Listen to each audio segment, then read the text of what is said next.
Tata IPL 2024च्या सीझनमधील 12वा सामना Gujarat Titans आणि Sunrisers Hyderabad यांच्यात खेळवला जाईल।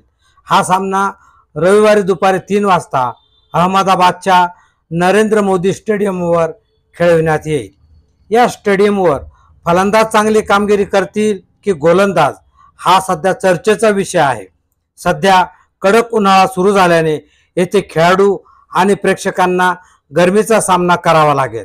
मात्र हवामान खात्याच्या अंदाजानुसार यावेळी पाऊस मुळीच पडणार नाही, त्यामुळे प्रेक्षकांना या मॅचचा आनंद पुरेपूर घेता येईल। या दोन्ही संघांनी IPL 2024च्या स्पर्धात आजपर्यंत 2-2 सामने खेळले आहेत आणि त्यात त्यांना एकदा विजय तर एकदा पराजयाची चव चाखावी लागली आहे। या सामन्यात सनरायझर्स हैदराबाद कडून Mayank Agarwal, Travis Head, Abhishek Sharma, Aiden Markram, Heinrich Klaasen, Abdul Samad, Shahbaz Ahmed, Marco Jansen आणि कप्तान पॅट कमिन्स तसेच भुवनेश्वर कुमार आणि टी नटराजन हे खेळाडू मैदानात उतरतील अशी शक्यता आहे।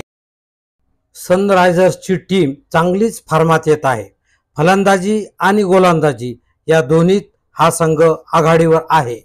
गुजरात टायटन्स विरुद्धच्या सामन्यात सनरायझर्स हैदराबाद कडून मयंक अग्रवाल आणि ट्रेविस हेड हे ओपनिंग करतील। मयंक अग्रवालने टूर्नामेंटच्या पहिल्या सामन्यात 32 धावा केल्या होत्या।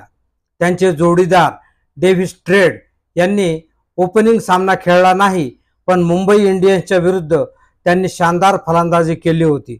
फक्त 24 चेंडूत त्यांनी 62 धावा तडकावल्या होत्या। तिसऱ्या क्रमांकावर येतील अभिषेक शर्मा। ते खुद्द हैदराबादचे आहेत। सध्या ते हिटिंग मशीनचं काम करत आहेत। आजपर्यंत अभिषेकच्या बॅटीतून 9 षटकार बाहेर पडले आहेत। मागच्या दोन्ही मॅचमध्ये अभिषेक शर्मांची कामगिरी अतिशय चांगली झाली आहे। चौथ्या क्रमांकावर खेळणारे एडन मार्कराम सध्या चांगलेच फॉर्मात आहेत। 2 सामन्यात त्यांनी 143 धावा केल्या आहेत। Allrounder Abdul Samad, left hand bowling allrounder Shahbaz Ahmed आणि मार्को सेनच्या रूपात हैदराबाद संघाकडे 3 शानदार ऑलराऊंडर आहेत जे कधीही मॅच फिरवू शकतात। हैदराबाद संघाची बॉलिंगची बाजू देखील अतिशय भक्कम आहे। खुद्द कर्णधार पॅट कमिन्स, भुवनेश्वर कुमार आणि टी नटराजन हे तिघही बॉलर गुजरातच्या फलंदाजांना घाम फोडण्यास समर्थ आहेत। या संघात लेग स्पिनरच्या रूपात मयंक मार्कंडेय देखील सहभागी झाले आहेत।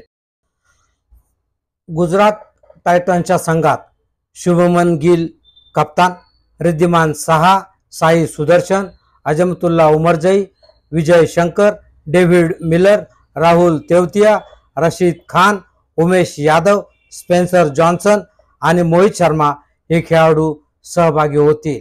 गुजरातच्या खेळाडूंची वैशिष्ट्ये अजून तरी बाहेर आलेली नाहीत। त्यांची ओपनिंग जोडी गिल आणि साहा अजून स्वतःला सिद्ध करू शकले नाहीत। दोघांनी अजून काही विशेष असं केलेलं नाही। साई सुदर्शनने आजवर चांगली फलंदाजी केली आहे, पण त्याचा स्ट्राइक रेट समाधानकारक नाहीये। अजमतुल्ला उमरजई आणि विजय शंकर हे मधली फळी सांभाळतील। डेव्हिड मिलर आणि राहुल तेवतिया यांच्या रूपाने 2 सर्वात बेस्ट फिनिशर गुजरातकडे आहेत, जे कधीही मॅचचं पारडं फिरवू शकतात। रशीद खान या संघाचा अविभाज्य भाग बनले आहेत। ते बेस्ट लेग स्पिनर तर आहेतच, परंतु त्यांची बॅटिंगही अतिशय दमदार आहे। स्पेन्सर जॉन्सन आणि मोहित शर्मा हे हैदराबादच्या फलंदाजांना सळो की पळो करून सोडतील याची खात्री वाटते। गुजरात टायटन्स आणि सनरायझर्स हैदराबाद हे दोन्ही संघ यापूर्वी 3 वेळा एकमेकांविरुद्ध खेळले आहेत। या 2 वेळा गुजरात टायटन्स तर 1 वेळा हैदराबाद संघ विजयी झाले आहेत। कागदावर तर गुजरातचं पारडं भारी वाटतंय, पण ते किती प्रत्यक्षात येतं ते आता लवकरच दिसेल। अर्थात दोन्ही संघ तुल्यबळ आहेत।